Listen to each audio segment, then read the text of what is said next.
नमस्कार मित्रों।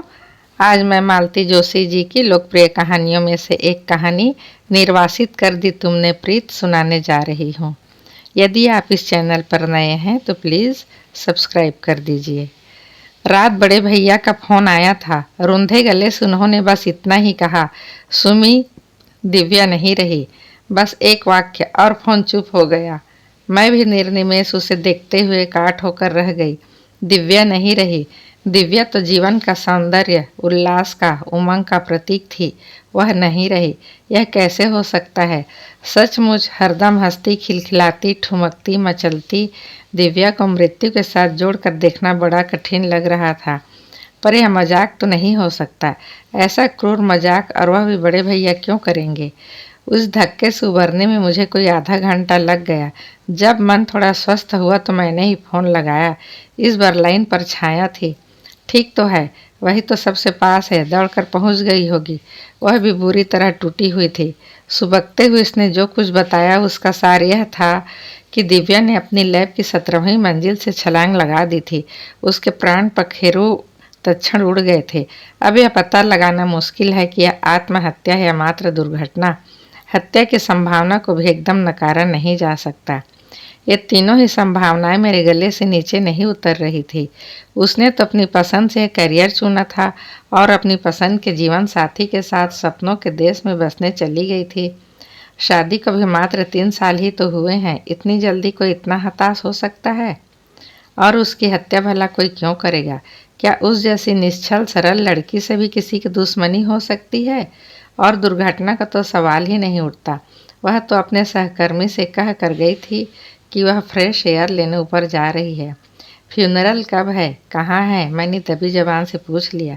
दिव्या जैसी लड़की के फ्यूनरल की कल्पना तक सिहरा देती है, पर औपचारिकता है, पूछना ही पड़ा। फ्यूनरल तो हुआ वहीं हो गया।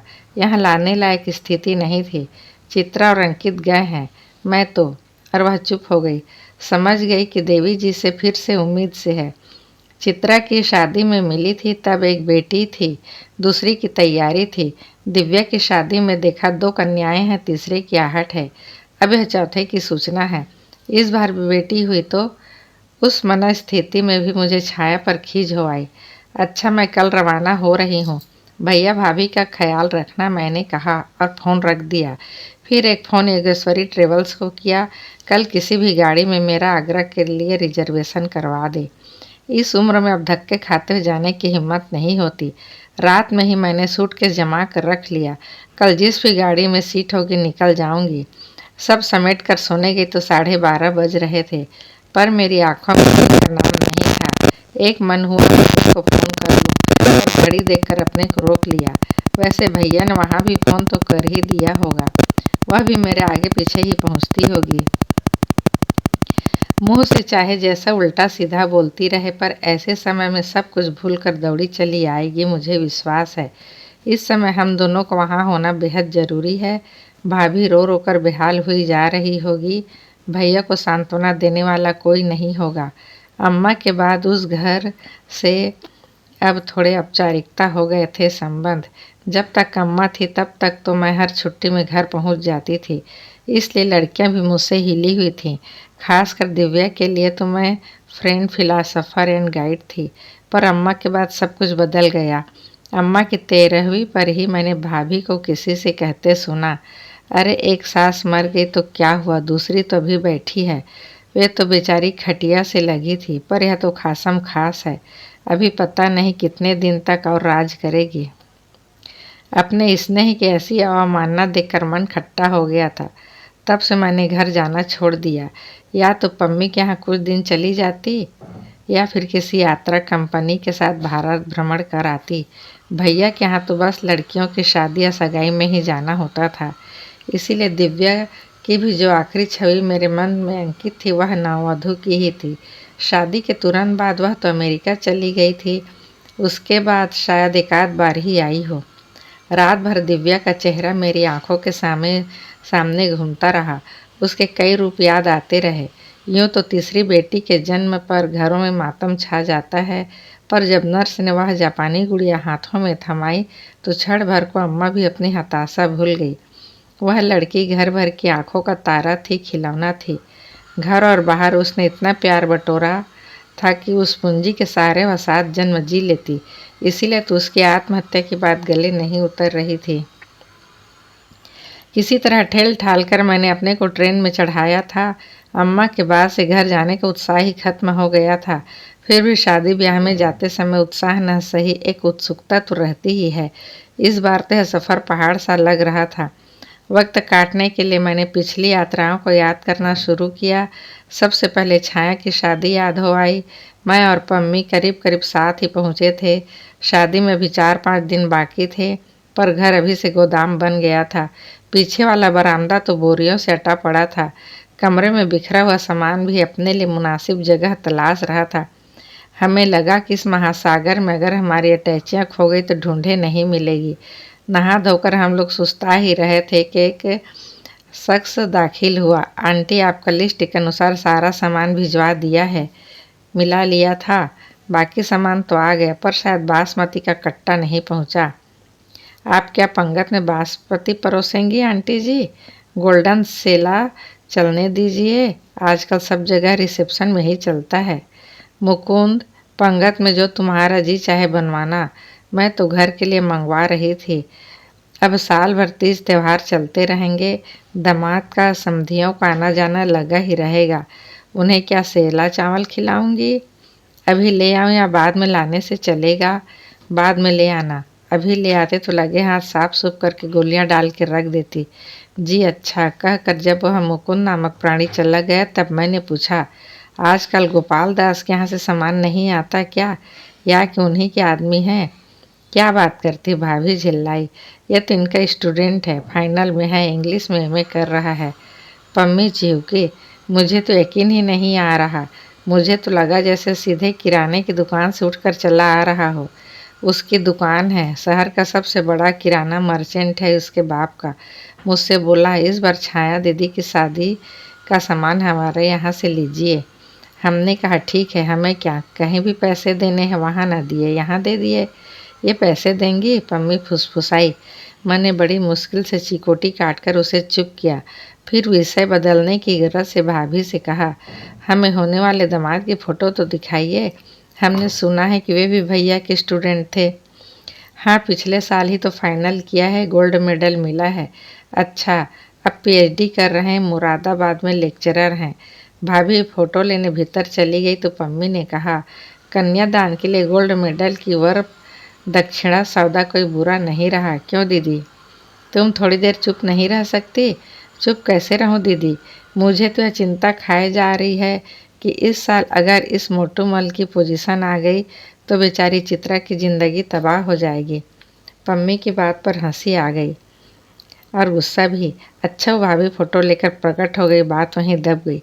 हम लोग फ़ोटो का मुआयना कर रहे थे कि एक सुदर्शन सा नवयुवक एक मिस्त्री टाइप व्यक्ति के साथ मंच पर अवतरित हुआ। आंटी जी, आप इलेक्ट्रीशियन के लिए कह रही थी, मैं ले आया हूँ। क्या क्या काम करवाना है बता दीजिए। सामान ले आए? कैसा सामान? एक तो बिजली की झालरें चाहिए, पूरे कंपाउंड में मकान में लगेगी। 2 ठो बड़े पंखे चाहिए, एक बरामदे में लगेगा और एक छत पर। 2 ठो पंखे और कूलर जनवासे में भी लगेंगे। हाँ, वहाँ एक रंगीन टीवी भी चाहिए। दूसरे दिन इतवार है, वे लोग महाभारत देखेंगे। और देखो, एक बड़ा सा फ्रिज 2 दिन पहले से ही यहाँ आ जाए। हलवाई ने कहा है बंगाली मिठाई फ्रिज में ही रखी जाएगी। वह लड़का मुंह बाए भाभी की फरमाइश सुनता रहा, फिर धीरे से बोला, ये सब सामान कहाँ से आएगा? अब यह भी मैं बताऊंगी, अजीब आदमी हो। हाथ हिलाते चले आए। सामान नहीं होगा तो इस बिजली वाले का क्या मैं अचार डालूंगी?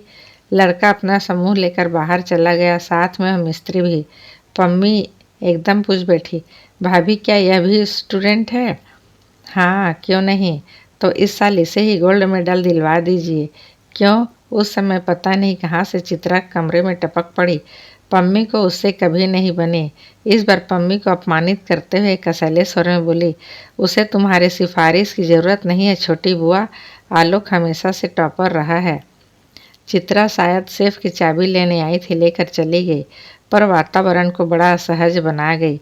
मैंने वातावरण को थोड़ा हल्का बनाने की कोशिश करते हुए कहा, दरअसल भाभी लड़का इतना सुंदर है कि हमें लगा चित्रा के साथ इसकी जोड़ी खूब जमेगी। अरे सुंदर है तो क्या सिर पर बिठा लें? भाभी ने हिकारत से कहा, न जात का न बिरादरी का। वैसे भी चित्रा के लिए तो हम कोई डॉक्टर या इंजीनियर ही ढूंढेंगे। वो तो छाया का रंग थोड़ा दबा हुआ है ना, तो हमने सोचा कि चलो प्रोफेसर ही सही। हाँ सो तो है, प्रोफेसरों को तो कैसे भी चल जाती है। पम्मी किसी तरह बाज नहीं आ रही थी। मैंने उसे ज़बरदस्ती उठाते हुए कहा, चल थोड़ा लान में घूम लेते हैं, बैठे बैठे पाँव अकड़ गए हैं। अब तो धूप भी कम हो गई है। बाहर आते ही मैंने उसे आड़े हाथों लिया। तुम्हारे जबान पर क्या कांटे उगाए हैं जो एक बात भी सीधी नहीं निकलती? कुछ भी कहने से पहले कम से कम मेरा तो ख्याल किया करो। तुम्हारे पास तो अपना घर परिवार है, पर मुझे तो रिटायर होकर यहीं इन्हीं लोगों के पास आना है। कोई ज़रूरी है मेरे यहाँ भी आ सकती हो। बहुत संकोच हो रहा हो तो अपनी सारी जमा पूंजी मेरे छोटे के नाम कर देना, मैं बिल्कुल मना नहीं करूँगी। मैं कोई माकूल सा जवाब सोच ही रही थी कि उसने कहा, दीदी उधर फाटक पर देखो। मैंने देखा। आलोक नामक वह शख्स अपने स्कूटर पर अब भी बैठा हुआ सड़क ताक रहा है। कमाल है, इतनी लताड़ खाने के बाद भी जनाब अब भी जमे हुए हैं। गोल्ड मेडल का सवाल है दीदी, शायद मिस्त्री को भेजकर सामान मंगवाया होगा। पर इस बार पम्मी का अंदाज़ा गलत साबित हो गया। बाद में पता चला था कि बिजली का काम भी मोटूमल ने ही अंजाम दिया था। इस फिक्रे के साथ कि यह काम क्या उस घोचू के वश का है। उस समय आलोक को मिस्त्री का नहीं किसी और का इंतजार था। एकाएक वह सतर्क होकर खड़ा हो गया। एक साइकिल सड़क से सरपट दौड़ती हुई सर से फाटक के भीतर दाखिल हुई और उसके साथ साथ आलोक भी। वह दिव्या थी, स्कूल से लौटी थी। आते ही दोनों में तकरार शुरू हो गई। यह वक्त है तुम्हारा घर लौटने का? घड़ी देखी है? ओफो, नाराज क्यों हो? एक्स्ट्रा क्लास थी आज फिजिक्स की। फेंको मत, जुलाई में कहीं एक्स्ट्रा क्लास लगती है? लगती है बाबा, हमारे यहाँ 10th-12th के लिए वीक में 2 बार लगती है, उसने रुआसी आवाज़ में कहा। और आप अभी जाना मत, मैं भी तैयार होकर आई। कहाँ जाना है? मार्केट चूड़ियाँ लेनी है, मेकअप का सामान खरीदना है, टेलर के यहाँ से लहंगा उठाना है। तो जाओ जल्दी करो। जैसे ही वह मुड़ी हमने उसे हम लोगों को देखा। अरे आप लोग कब आई? आलोक दा, ये दोनों मेरी बुआ हैं, ये सुम्मी बुआ, अरे पम्मी बुआ। उसने शालीनता से हाथ जोड़ दिए। दिव्या ने हमारे पाँव को हल्का से स्पर्श किया और भीतर भाग गई। जाते हुए फिर एक बार आलोक को रुकने के लिए जता गई।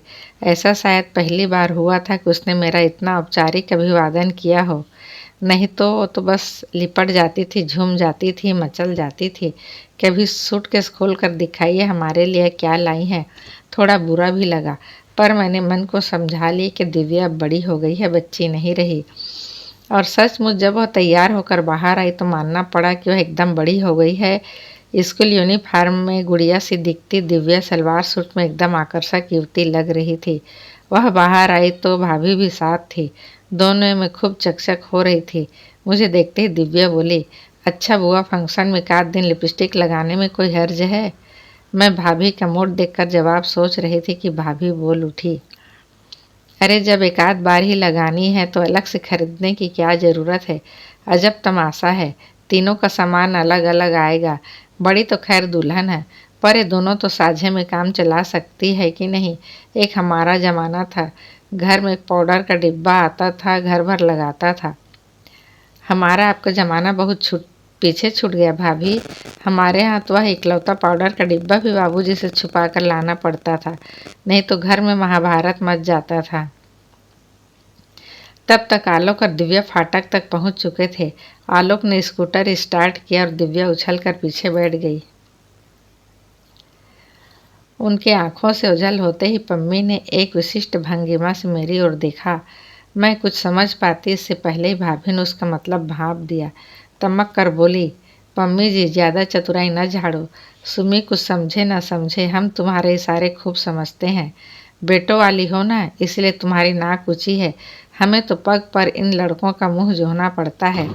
इस जमाने में लड़कियों को क्या कहीं अकेले भेजा जा सकता है? फिर तुम्हारे भैया तो हमेशा कहते रहते हैं, तुम एक बेटे के लिए रोती हो, तुम्हारे तो इतने बेटे हैं, इन्हें ही अपना समझो। कहते कहते उनका गला भर आया था। अनजाने ही पम्मी ने उनकी दुखती रग छू दी थी। बड़ी मुश्किल से उन्हें शांत किया जा सका। इसके बाद मैंने पम्मी से कसम ले ली थी कि जितने दिन रहेगी शराफत से रहेगी। एक बार भी बदतमीजी की तो मैं उसी दम भोपाल लौट जाऊंगी। उसके बाद पम्मी ने शराफत तोड़ ली, पर मेरी ही नज़रें चोर बन गई।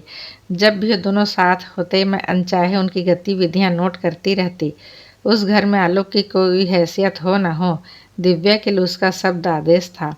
हर काम में, हर बात में आलोक का सहयोग और सहमति आवश्यक थी। अल्पना के लिए आलोक का सर्टिफिकेट चाहिए, नहीं तो इसे मिटाकर दोबारा बनाएगी। मेहंदी का डिज़ाइन वे पसंद करेंगे। दिव्या के चेहरे पर कौन सी हेयर स्टाइल फबेगी, इसे भी वे ही तय करेंगे। कपड़ों का चुनाव तो उन्हीं को करना था। गरज यह कि हर बात में उनकी मुहर का लगना जरूरी था। लेडीज संगीत वाले दिन की घटना याद आ रही है। उस दिन दिव्या ने खूब रंग जमाया। मुझे तो पता ही नहीं था कि वह इतना अच्छा नाच लेती है। उस दिन बहुत सुंदर भी लग रही थी। किसी ने कहा, दिव्या तुम्हारी चुन्नी बेस मोरपंखी है ना। शादी वाले दिन लम्हे वाला डांस, बागों में मोर नाचे, मज़ा आएगा। नहीं, एक गरज सी सुनाई दी। हम सब चौंक पड़े। तब तक हमें आलोक की उपस्थिति का एहसास ही नहीं था। हमें पता ही नहीं था कि बरामदे में बैठी वही कैसेट चला रहा था। शादी में कोई नहीं नाचेगा, उसने सख्त लहजे में कहा। क्यों? दिव्या ने इतरा कर पूछा। ये कोई फिल्मों का सेट है कि घर की लड़कियां नाचेंगी? पता है, ठेठ गांव की बारात है और गांव में नाचने वाली लड़कियों को अच्छी नज़र से नहीं देखा जाता। पर मेरे इतने महंगे सूट का क्या होगा? अपनी शादी पर पहन लेना। पर इस शादी में नाच वाच नहीं होगा, कह दिया। और सचमुच नाच नहीं हुआ। और न ही दिव्या ने वह सूट पहना, पर उसने जो भी पहना उसमें भी वह गजब ढा रही थी। देखने वालों की आंखें उस पर अटक जाती थी। आलोक को यह भी सहन नहीं हुआ, डपट कर बोला, तुम्हें दौड़ दौड़ कर कोल्ड ड्रिंक सर्व करने की क्या ज़रूरत है? ये इतने सारे बहरे यहाँ किस लिए हैं? फिर तुझसे बोला, बुआ जी इसमें तो जरा भी अकल नहीं है। जरा आप इसे समझाइए। और इन नुजट गवारों को तो देखिए, कैसे आंखें फाड़ फाड़ कर घूर रहे हैं, जैसे लड़की पहली बार देख रहे हों। मेरा वश चले तो किसी को उनके सामने ही न पड़ने दूँ। और सचमुच उसने ऐसा ही किया। दिव्या को बुरा तो लगा होगा, पर वह आलोक की अवज्ञा ना कर सकी। यह उम्र ऐसी ही होती है, हम जिसे चाहते हैं उसकी हर बात सिर माथे लेते हैं। दिव्या उम्र के उसी मोड़ पर थी। आलोक उससे 4-5 साल बड़ा था। इस नाते उसे हिदायतें भी दे रहा था, उसकी हिफाजत भी कर रहा था। मैं परेशान हो उठी। मैंने जिस सच को 4 दिन में पकड़ लिया था, क्या भैया भाभी उससे अनजान होंगे? या कि उनकी नज़रों में दिव्या भी बेबी ही थी? या फिर यह मेरा ही भ्रम था? चित्रा छाया से 3 साल छोटी थी। 3 साल बाद उसकी भी शादी का नंबर आ गया। MSc में टॉप करके चित्रा उन दिनों आसमान में उड़ रही थी। IAS बनने के ख्वाब देख रही थी। भैया ने अपनी लाडली के लिए IAS दूल्हा ही ढूंढ दिया। मैं और पम्मी तो छाया की शादी के ठाट देखकर ही दंग रह गए, पर चित्रा की शादी देखकर लगा कि वह ठाट बाट तो कुछ भी नहीं था। इस बार घरातियों के लिए एक शानदार बंगला किराए पर लिया गया था। बारातियों के इंतजाम तो 3 स्टार होटल में था। दहेज का सामान देखकर तो आंखें चकाचौंध हो गई। सब कुछ इम्पोर्टेड था। 30 तोला सोना और चांदी के बर्तनों का पूरा सेट। साड़ी भी कोई 2000 से कम की नहीं होगी। पिछली बार की तरह इस बार भी हम विस्मय में मुग्ध थे। क्या सचमुच भैया कितनी हैसियत है? लेकिन इस शाही सरंजाम के बावजूद बारातियों के मिजाज नहीं मिल रहे थे। बार बार शिकायतें आ रही थी। रूम सर्विस ठीक नहीं है, AC काम नहीं कर रहा, कमरों में कलर TV नहीं है, फ़ोन पर STD सुविधा नहीं है। भैया बार बार फ़ोन पर गिड़गिड़ाए जा रहे थे। सर, मैंने तो इस शहर का सबसे पॉश होटल आपके लिए बुक करवाया है। इससे अधिक मैं क्या कर सकता हूँ? अपने धीर गंभीर विद्वान और रौब-दाब वाले भाई को इस तरह गिड़गिड़ाते देखना बड़ा बुरा लग रहा था। उधर होटल वाले बारातियों की बदतमीजियों की शिकायत किए जा रहे थे। भैया अजीब पसोपेश में थे। उन लोगों की बदतमीजी का प्रमाण तो द्वार 4 के समय ही मिल गया था। नाचते नाचते 3 घंटे तो उन लोगों ने रास्ते में ही लगा दिए। भैया के सारे गण्यमान्य अतिथि भाभी के हाथ में लिफाफा थमाकर बिना खाए पिए ही चले गए। अपनी बेटी के लिए भैया ने हीरे जैसा दामाद ढूंढा था, पर उसका प्रदर्शन करने की तमन्ना अधूरी रह गई। बाद में लगा कि अच्छा ही हुआ सब लोग जल्दी चले गए, बात का नज़ारा जरा भी देखने वाला लायक नहीं था।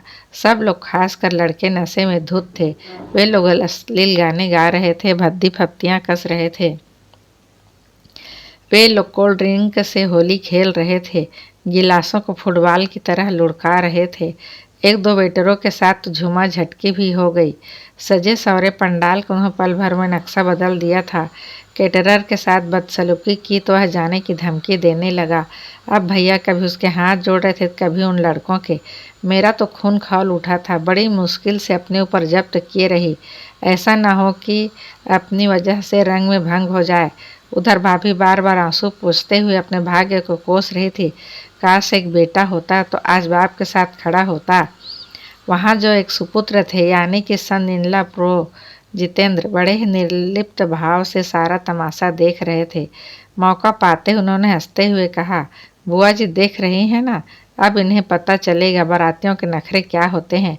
हमारा तो गंवई गांव का परिवार था, उसे धर्मशाला में टिका दिया, 5 मिठाइयों वाली पंगत दे दी, छुट्टी पा गए। हमारा तो खैर कोई सवाल ही नहीं था, हम तो लिहाज से ही मारे गए। पापा जी को अब आनंद आ रहा होगा। पापा जी की फजीहत का सबसे ज़्यादा आनंद तो खुद जितेंद्र ही उठा रहे थे। सब कुछ देखकर उन्हें बड़े आसुरी संतोष मिल रहा था। मुझे तो छाया पर तरस आ रहा था। दिन दुनिया से बेखबर, बस अपनी छुटकी में ही मगन थी। एक गोद में एक पेट में दोनों बच्चे ने उसे हलकान कर रखा था। दूसरों की ओर ध्यान देने का उसे अवकाश ही नहीं था।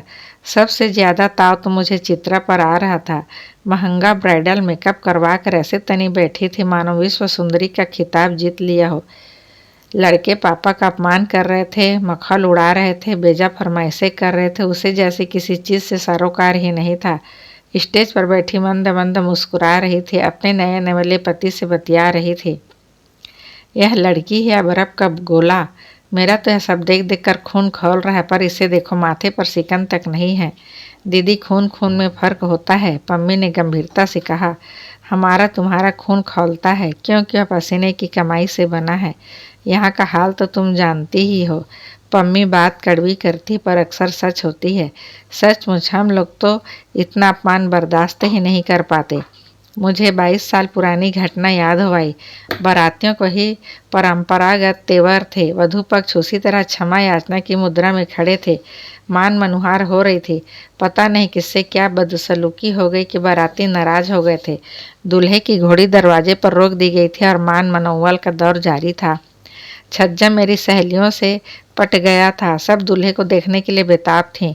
दूल्हा था कि दूर सड़क पर ही खड़ा हो गया था। खुसर फुसर मुझसे भी कमरे में नहीं बैठा गया। मैं भी अपनी बनारसी साड़ी संभालती हुई सखियों के पीछे आ खड़ी हुई।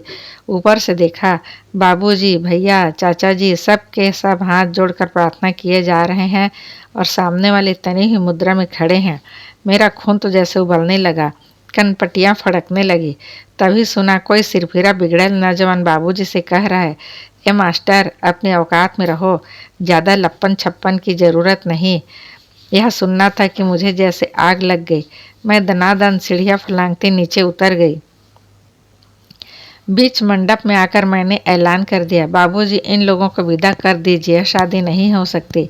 सब लोग एकदम सन्न रह गए। अम्मा जी तो बेहोश ही हो गई। अब भैया, भाभी, चाचा सब मुझे समझाने में जुट गए। बाबूजी ने भी कहा, बेटा, यह कोई अनोखी बात नहीं है, ऐसा तो होता ही रहता है। हिंदुस्तान में हर बाराती अपने को राजा समझता है और बेटी का बाप दुनिया का सबसे निरीह और असहाय प्राणी। उसे इन जिल्लतों से गुजरना ही पड़ता है। पर तू इतनी सी बात के लिए अपनी ज़िंदगी तबाह न कर। नहीं बाबूजी, यह मेरे लिए इतनी सी बात नहीं है। ऐसे संस्कारहीन परिवार में मेरा गुजारा नहीं हो सकता। इससे तो मैं कुंवारी ही भली हूँ। लिहाजा बारात बैरंग लौटा दी गई। हिंदुस्तान में जिस लड़की के घर से बारात लौट जाती है, उसकी शादी फिर आसानी से नहीं हो पाती है। मेरी भी नहीं हो पाई। बाबूजी को ज़िंदगी भर इसका मलाल रहा। भैया भाभी को तो अच्छा बहाना मिल गया। इन्होंने तो यह कहकर पल्ला झाड़ लिया, अब हम पम्मी की शादी का भी जोखिम नहीं लेंगे। बेकार में जग हंसाई होती है। पम्मी ने भी किसी को जहमत नहीं दी, किसी के एहसान नहीं लिए। उसने खुद अपना पति चुन लिया और मंदिर में फेरे ले लिए। घर वालों को बाद में सूचना भेज दी।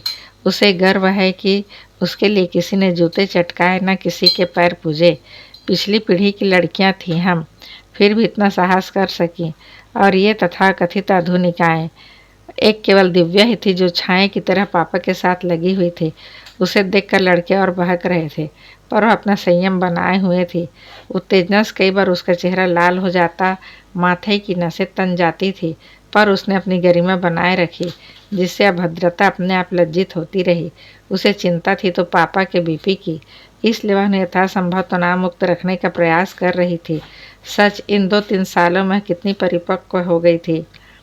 मुझे अनायास आलोक की याद हो आई। वह होता तो क्या दिव्या को इन भेड़ियों के बीच जाने देता?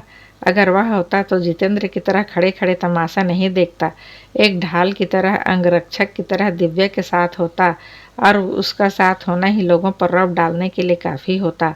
बिना किसी बड़ी दुर्घटना के जब खाना पीना समाप्त हो गया तो सब ने चैन की सांस ली। थोड़ी सी फुर्सत मिली तो मैंने दिव्या से पूछा, तुम्हारे आलोकदा नज़र नहीं आए? वे तो कब के पास होकर चले गए। उन्हें निमंत्रण नहीं दिया? पापा कितने सारे स्टूडेंट हैं, किस किस को निमंत्रण देंगे? फिर आलोकदा को तो पता भी हमारे पास नहीं है। उन्होंने कभी संपर्क करने की कोशिश भी नहीं की। मैंने पैनी नज़रों से उसकी आंखों में झांक कर देखा, चेहरे पढ़ने की कोशिश की, पर मुझे वहाँ कुछ नहीं मिला।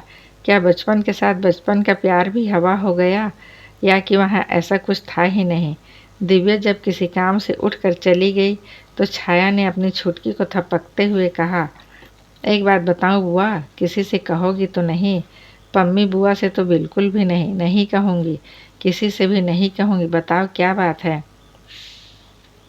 अगर चाहते तो आलोक को भी बुला सकते थे, पते की कोई समस्या नहीं थी। यहीं का तो है वह, कोई भी घर से पता ले आता, पर जानबूझकर नहीं बुलाया। क्यों? आपको पता है उसने क्या किया? क्या किया? अरे लड़के होते ही ऐसे, उंगली दो तो पहुंचा ही पकड़ लेते हैं। मतलब? अरे बड़ा भाई जाकर, दिव्या थोड़ा हंस बोल लेती थी। जनाब पता नहीं क्या समझ बैठे, जाते हुए पापा से दिव्या का हाथ ही मांग बैठे। फिर क्या? मम्मी ने ऐसा फटकारा कि बच्चों जिंदगी भर याद रखेंगे। दिव्या ने कहा। वह क्या कहेगी? उसे तो हमने भनक तक नहीं लगने दी। बेचारी गले गले तक पीएमटी की पढ़ाई में डूबी हुई थी। उसे डिस्टर्ब करने की तो कोई तुक ही नहीं थी। उसका करियर चौपट हो जाता।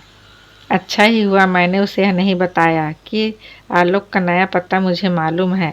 अभी साल भर पहले ही की तो बात है। केमिस्ट्री का प्रैक्टिकल लेने में एक कस्बे में गई थी।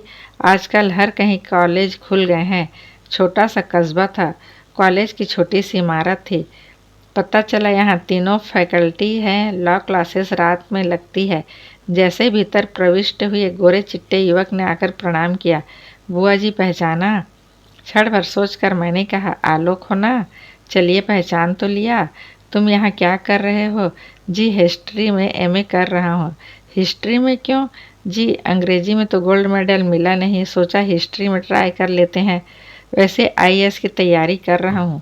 लोग सोचते हैं कि हिस्ट्री बड़े काम आती है, तो मैंने सोचा, अरे तो उसके लिए शहर में कोचिंग लो ना, यहाँ क्यों पढ़े हो? यहाँ एक हायर सेकेंडरी स्कूल में जॉब ले लिया हूँ। सुबह कॉलेज में पढ़ाता हूँ, दोपहर स्कूल में पढ़ाता हूँ। थोड़ा पैसा जमा कर लूँ, फिर कोचिंग के लिए दिल्ली चला जाऊँगा। मुझे उसके आर्थिक स्थिति के बारे में ठीक ज्ञान नहीं था, इसलिए मैंने ज़्यादा कुरेदना ठीक नहीं समझा। फिर उसी ने पूछा, आप कब तक हैं यहाँ? बस आज भर को। सुना है वापसी की गाड़ी रात में मिलेगी? तो फिर ठीक है, शाम को आता हूँ। कुछ देर मेरे कमरे में आराम कर लीजिएगा, फिर थोड़ा घुमा लाऊंगा, रात को ट्रेन पर भी चढ़ा दूंगा। मैंने उसका निमंत्रण सहर्ष स्वीकार कर लिया। उसे देखकर मुझे इतनी खुशी हुई कि मुझे स्वयं आश्चर्य हो रहा था। सच तो यह है कि अजनबी शहर में एक भी चेहरा जाना पहचाना मिल जाए तो बड़ा सुकून मिलता है। कॉलेज वालों को उसने मेरे आतिथ्य का मौका ही नहीं दिया। स्कूटर पर बिठाकर सीधे अपने कमरे पर ले गया। वहाँ नाश्ते का, चाय का पूरा सरंजाम था। फ्रेश होने के बाद चाय पीते हुए मैंने बातों का सिलसिला शुरू किया। दिव्या का मेडिकल में हो गया है, तुम्हें पता तो होगा। अच्छा, कहाँ हुआ है? जबलपुर में। कमाल है, दूसरा साल चल रहा है और तुम्हें पता भी नहीं। तुम तो उसके गुरु हुआ करते थे। अरे काहे का गुरु, वह तो बेकार ही मैं फ्री में ढो रहा था। आंटी जी तो हर किसी से कुछ न कुछ काम लेने में माहिर थी। मैंने बीएससी किया था, इसलिए दिव्या की कोचिंग मेरे गले पड़ गई। यह बात तो ठीक कहते हो, हमारी भाभी इस मामले में बड़ी उस्ताद है। उन्हें डर भी नहीं लगता। घर में 3-3 जवान लड़कियां हैं, फिर भी लड़कों का जमघट लगा रहता है। पता नहीं भैया को यह सब कैसे अच्छा लगता है। पता है एक ज़माने में इतने स्ट्रिक्ट हुआ करते थे कि हमारे लिए उनके दोस्तों के सामने निकलना तक मना था। पानी भी देना होता तो दरवाजे के भीतर से ट्रे पकड़ाते थे। सर को शायद अब भी ये सब अच्छा नहीं लगता। दबी जबान से कहते भी हैं कि बच्चों को पढ़ने लिखने दो, क्यों अटका कर रखती हो। पर आंटी कहाँ मानती है। कहती है हर जगह मैं लड़कियों को नहीं भेज सकती, कुछ काम तो लड़कों के ही करने होते हैं। भाभी के पास यही हथियार है जिसके बल पर वे भैया को चुप करा देती हैं। माफ़ कीजिएगा पर भैया इतने बेचारे भी नहीं। गुरु निंदा नहीं करनी चाहिए, पाप लगता है। पर सच बात जबान पर आ ही जाती है। सर खुद कुछ नहीं कहते, बस आंटी के कंधे पर बंदूक रखकर चलाते हैं। मतलब आंटी सिर्फ काम ही करवाती है ऐसा नहीं, दुनिया भर का सामान भी मंगवाती रहती है। जिसने भी पैसे मांगे समझ लो हमेशा के लिए खारिज हो गया। और घर का कमाऊ व्यक्ति को यह नज़र तो आता ही होगा कि घर में जो बेहिसाब सामान आ रहा है वह उसकी आमदनी के अनुपात से बहुत ज़्यादा है। फिर भी वे चुप रहते हैं। इसका मतलब साफ है उनकी इस मामले में मुख्य सहमति है। मैं चुपचाप चाय गटकती रही। जवाब में कहती भी क्या, आपके सामने यह सब कहना अच्छा नहीं लग रहा, पर एक बार बात चल निकली तो रोकना भी मुश्किल है। मुझे गोल्ड मेडल नहीं मिला, बहुत बुरा लगा। किसी और को मिलता तो शायद उतना दुख नहीं होता, पर वह बनिए कि बेटा मुकुंद हमसे बाजी मार ले गया। उसके लिए वह साल भर तक सर के घर का आटा पिसवाता रहा, टेलीफोन और बिजली के बिल भरता रहा, उनकी गाड़ी धुलवाता रहा। छाया दीदी की शादी का तो सारा इंतजाम उसके जिम्मे था। उसका फल भी उसे मिल गया। मेरी ना तो इतनी हैसियत थी, न यह तरीका मुझे गंवारा था। सर ने जितेंद्र भैया को भी इसी तरह मैरिट दिलवाई थी। मुकुंद के समय भी उन्होंने यही उठापटक कि खुद अपने हाथों से निबंध के पॉइंट्स बना बना कर उसे दिए थे। मैंने मुकुंद की फाइल में खुद देखे थे। एक यही तो पेपर था जिसमें मैं मात खा गया। लोग कहते हैं आजकल के लड़कों को गुरुओं पर श्रद्धा नहीं रही। आप ही बताइए ऐसे में श्रद्धा टिक सकती है। लड़का वाकई बहुत हताश, बहुत उदास हो गया था। मैंने उसकी पीठ थपथपा कर कहा, तुम तो बहुत जहीन लड़के हो आलोक। हर कहीं तो मुकुंद तुम्हारा रास्ता नहीं रोक सकता। देखना एक दिन तुम उससे बहुत आगे निकल जाओगे, वह तुम्हारी छाया भी छू नहीं पाएगा। वह फीकी सी हंसी हंस दिया था। अब लगता है वह लड़का कितना शालीन, कितना सुसंस्कृत। उसने सिर्फ अपने गोल्ड मेडल की बात की थी। दिव्या का दर्द वह साफ छिपा गया था। दिव्या की शादी का निमंत्रण बिना किसी पूर्व सूचना के फ़ोन पर ही मिला था। वहां पहुंचकर देखा निमंत्रण जितना औपचारिक था, शादी का कार्यक्रम भी उसके अनुरूप ही था। मैं एक दिन पहले पहुंची, फिर भी घर में जरा भी चहल पहल नहीं थी। मेहमानों के नाम पर मैं थी, पम्मी थी, दिव्या के मामा मामी थे और छाया चित्रा का परिवार था। पता चला बाराती भी कुल जमा 5 ही होंगे। वे लोग सुबह की फ्लाइट से आएंगे, घर में चाय नाश्ता होगा, फिर सब लोग आर्य समाज मंदिर चले चलेंगे। वहाँ जरूरी रस्में करवाई जाएंगी। लौटते ही होटल में शानदार खाना होगा और शाम की फ्लाइट से वे लोग दुल्हन को लेकर रवाना हो जाएंगे। मैंने कहा, यह क्या बात हुई भैया, इस घर की इस पीढ़ी की आखिरी शादी है, कुछ तो धूमधाम होनी चाहिए। शाम को एक अच्छा सा रिसेप्शन ही दे देते। अपनी लाडली से पूछो, वह इसी शर्त पर तो राजी हुई है, नहीं तो रजिस्टर्ड मैरिज के लिए अड़ी हुई थी। पर हमारा मन नहीं मान रहा था। हमने कहा सादगी से ही सही, संस्कार तो होने चाहिए। बड़ी मुश्किल से तैयार हुई। दिव्या ने कहा, अब इस घर में 2-2 हंगामे तो हो चुके हैं, तीसरा नहीं भी हुआ तो क्या फ़र्क पड़ता है। अब तुम ही बताओ बुआ, उतना सब झेलना क्या पापा के वश का है, फाइनेंशियली भी और फिजिकली भी। He is a weak man you know. और वो काम तो ऐसा ही एक बार शुरू हो गया तो समेटने वाला कौन है। रिटायरमेंट के बाद अब तो विद्यार्थियों का आसरा भी नहीं रहा। मैं दुल्हन बनकर मंडप में बैठ जाऊंगी तो लोगों से कोई पानी पूछने वाला भी नहीं होगा। हमारी दीदी लोगों के मिजाज तो तुम देख रही हो ना।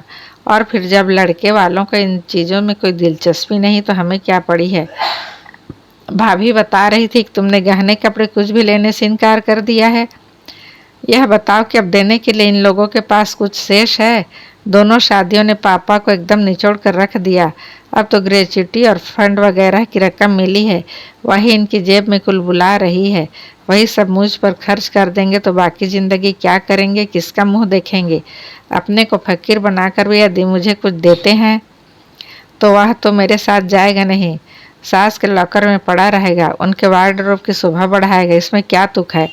उन लोगों ने कुछ मांग नहीं की है, नहीं सिर्फ एक एयर फेयर मांगा है। मैंने तो इसके लिए भी तैयार नहीं थी, क्योंकि शादी के बाद यह एक तरह से उनकी जिम्मेदारी है। पर पापा ने कहा मुझे कम से कम बेटी को विदा का श्रेय तो लेने दो, तो मुझे चुप हो जाना पड़ा। मैं तो दंग रह गई। वह नन्ही सी गुड़िया कितनी समझदार हो गई थी, कितनी दूर तक सोच रही थी। अपने मम्मी पापा की उसे कितनी चिंता थी। भैया को तीनों बच्चों में वह सबसे ज़्यादा सहृदय और समझदार थी। वही लड़की अब इतनी दूर जा रही थी। खुशी की बात यह थी कि लड़का भी बड़ा हंसमुख और सुलझा हुआ था। पिछले 6 सालों से बाहर था, पर अभी तक अपनी संस्कृति, अपनी सभ्यता को भूला नहीं था। लोग भी बड़े सज्जन लगे। नहीं तो अपने ग्रीन कार्ड होल्डर बेटे को कोई यूं सेत मेत में ब्याह देता है क्या? अपनी बर्थ पर लेटे लेटे मैं अविनाश का, दिव्या के पति का चेहरा याद करने की कोशिश कर रही थी। देखने में तो बड़ा सौम्य और सुशील लग रहा था, पर जो युवक 6 साल तक अकेले अमेरिका जैसे देश में रहा हो, उसके बारे में क्या कहा जा सकता है?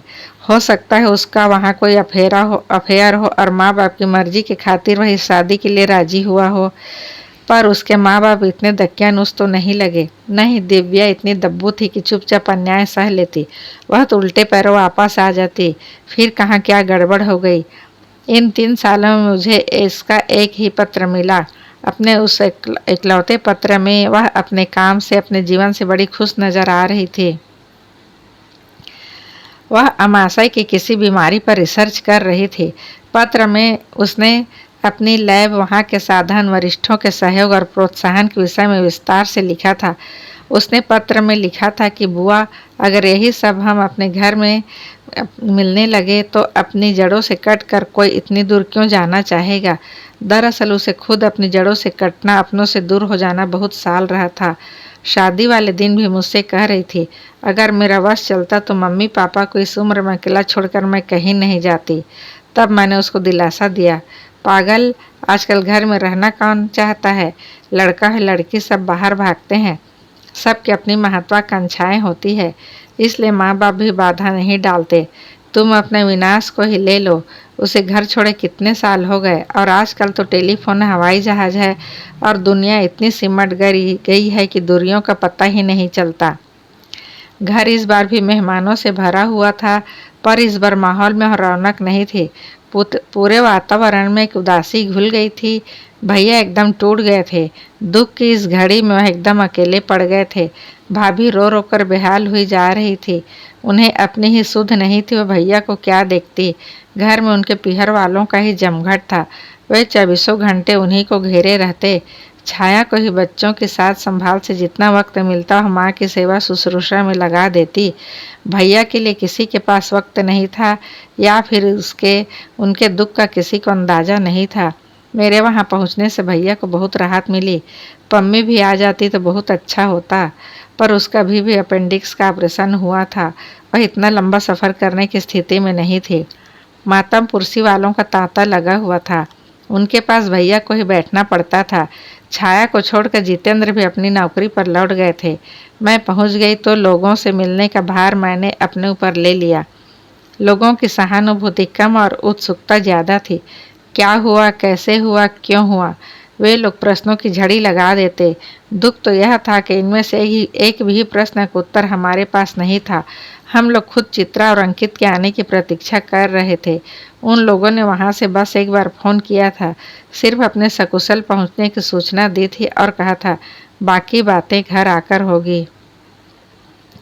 मतलब यह कि हमारे लिए दुख की घड़ियां भी निरापद नहीं थी। मन में तरह तरह की शंकाओं का ज्वार उठता रहता था। रोज की डाक में करीब 5-6 पत्र आ जाते थे। उनका जिम्मा भी मैंने अपने ऊपर ले लिया। सोच लिया था कि आभार पत्र छपवा कर सब दूर भेज दूंगी। इसके लिए भैया को परेशान नहीं करूंगी। 2-3 दिन बाद मैंने भैया धीरे से पूछा, दिव्या के ससुराल से कोई नहीं आया? वे लोग क्यों आएंगे? क्यों? अगर यह हादसा विनाश के साथ होता तो क्या आप जाते नहीं? छाया बतला रही थी। उन लोगों ने अभी तक एक फ़ोन भी नहीं किया। कहाँ किया? डिटेल्स जानने के लिए मैंने एक बार लगाया था तो किसी ने ढंग से बात नहीं की। अच्छा, ऐसी भी क्या नाराज़गी? नाराज़गी तो है। क्यों? भैया ने टोह लेने की गरज इधर उधर देखा, फिर बोले, चल ऊपर छत पर चलते हैं, थोड़ी खुली हवा में बैठेंगे, यहाँ तो दम घुटने लगता है। आपको सीढ़ियाँ चढ़ना मना है ना? अरे कुछ नहीं होता, जब इतना बड़ा घाव झेल गया तो एक आध बार सीढ़ी चढ़ने से कुछ नहीं होगा। मैं समझ गई कि खुली हवा का तो बहाना है, भैया मुझसे कुछ कहना चाहते हैं, इसलिए मैंने प्रतिवाद नहीं किया। छत पर हमेशा की तरह 2 बेत की कुर्सियाँ पड़ी हुई थी।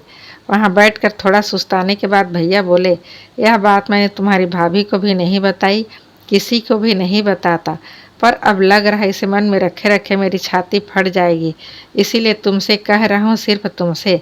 आप मेरी ओर से निश्चिंत रहिए भैया, आपकी बात कहीं नहीं जाएगी, सिर्फ मुझ तक रहेगी। इसका विश्वास है तभी तो। भैया कुछ देर चुप रहे, फिर बोले, एक बार उनका फ़ोन आया था। किसका? दिव्या के ससुर का। हाँ, बोले अविनाश वापस आना चाहता है, आकर यहाँ अपना नर्सिंग होम खोलना चाहता है। मुझे तो पहले से पता नहीं था। मैंने तो अपनी सारी पूंजी अभिलाषा को दे दी, अब मेरे पास कुछ नहीं है। अभिलाष कौन? उनका बड़ा बेटा? हाँ, पति पत्नी दोनों डॉक्टर हैं। दोनों ने सरकारी नौकरी छोड़कर अपना नर्सिंग होम शुरू किया। 3 मंजिला बिल्डिंग बना ली है। आपने क्या जवाब दिया? मैंने कहा, देखिए मुझसे जो भी बन पड़ेगा मदद करूँगा, पर मेरे पास एक मुश्त इतनी रकम नहीं है कि नर्सिंग होम बन सके। 3 बेटियों की शादी कर चुका हूँ। तो तपाक से बोले, हमने तो आपसे कुछ नहीं लिया, न ही शादी में एक पाई भी खर्च होने दी, तो क्या वसूलने का इरादा है? मैंने उनसे कहा कि यह आपका बड़प्पन है, आपने इतनी सादगी से शादी की, पर मेरे पास हार्ड कैश सचमुच बहुत कम है, नाम मात्र को है। तो बोले, आपके पास इतना बड़ा मकान तो है, इसे बेच दीजिए। वैसे भी आप 2 प्राणी हैं, इतने बड़े मकान का क्या करेंगे? कहीं अच्छा सा फ्लैट ले लीजिए, मेंटेन करने में भी सुविधा रहती है। फिर आपने क्या कहा? फिर क्या कहता? मेरा तो दिमाग सुन्ना हो गया। मैंने कहा, सोच कर बताऊंगा। तो दूसरे दिन फिर उनका फ़ोन आ गया। मैंने कहा, देखिए यह मकान मेरे अकेले का नहीं है, यह मेरी पुश्तैनी संपत्ति है, इस पर मेरी बहनों का भी हक है और बेटियों का भी। कुछ भी करने से पहले सबकी सहमति लेनी होगी। अगर बेचता हूँ तो सबको हिस्सा भी देना पड़ेगा। मुझे तो आज पहली बार पता चला कि इस मकान पर मेरा हक है। मैंने मन ही मन बाबूजी की दूरदर्शिता को धन्यवाद दिया। उन्होंने ज़मीन बेचकर शहर में हवेली नुमा मकान खरीद लिया था। उनकी नौकरी में भी तो यह कभी संभव नहीं हुआ। मुझे खुशी भी थी कि भैया इस पर हमारे हक को स्वीकार कर रहे हैं। खुशी के उस आवेग में मैंने कहा, भैया औरों की बात तो मैं नहीं जानती, पर मैंने अपना हक आपको दिया। भैया सुखी हंसी हंस कर बोले, अब तो खैर उसकी कोई ज़रूरत ही नहीं है, पर तुम्हारे विषय में उस समय भी मैं निश्चिंत था। पर और लोग अपना हक कैसे छोड़ देते, और क्यों छोड़ते? पम्मी को तो मैंने शादी पर भी कुछ नहीं दिया।